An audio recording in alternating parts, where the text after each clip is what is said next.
Okay, so we are finally in 2016. Let's get to some Yes, politics. We are. Donald Trump this week promised to go after President Clinton's sexual history.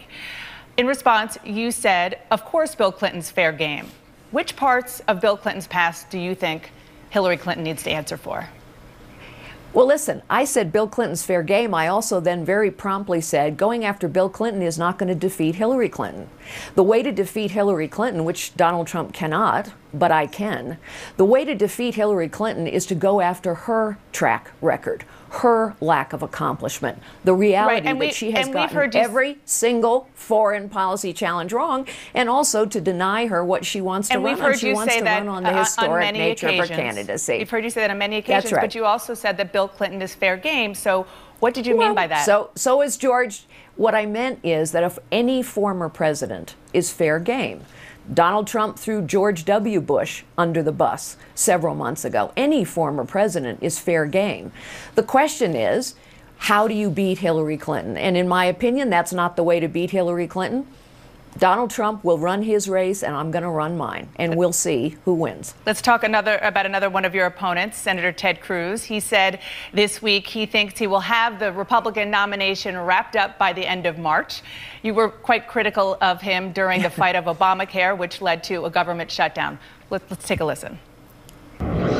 There's no honor in charging a hill that you know you can't take, only casualties, although Ted Cruz maybe got name recognition and money along the way. But President Obama wanted this shutdown, and Ted Cruz played right into his hands. So do you think Ted Cruz would doom the Republicans' chances in November? Well, first, let me explain why I said that. Because at the time, we didn't control the Senate, and we didn't have historic majorities in the House. And so without controlling the Senate, there was no way that Obamacare was going to be repealed. Thank goodness the Senate has just finally used the same reconciliation technique to repeal Obamacare that the Democrats used to pass Obamacare. We'll see if Ted Cruz has the nomination locked up, but I would say that Ted Cruz is just like any other politician. He says one thing in Manhattan, he says another thing in Iowa, he says whatever he needs to say to get elected, and then he's going to do as he pleases. I think the American people are tired of the political class that promises much and delivers much of the same. You just gave me an unfortunate segue to my next question, talking about the political class and saying one thing and meaning another when you want to get elected. Stanford University, that is where you went to college. They played Iowa it is Friday. My alma mater. It is. They played Iowa Friday in the Rose Bowl. Before the game got underway, you tweeted this. You tweeted, "I love my alma mater, but rooting for a Hawkeyes win today. Hashtag Rose Bowl." Now, I'm sure you've seen this. When Iowa got creamed, people started tweeting about the hashtag Carly curse. Is this exactly the kind of pandering that you were just talking about 1 second ago? Why people hate politics? For heaven's sakes, Dad, for heaven's sakes, can't a girl ever have a little bit of fun?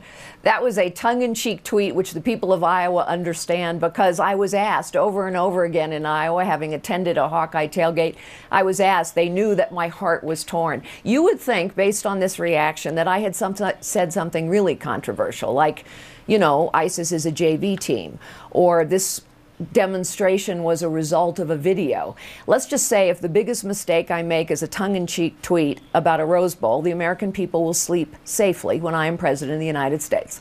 Okay, so it was a joke, not real. Yes, it was tongue-in-cheek, for heaven's sakes. A girl needs to have a little fun sometimes. I guess it was a slow news day for the media. Well, it was New Year's.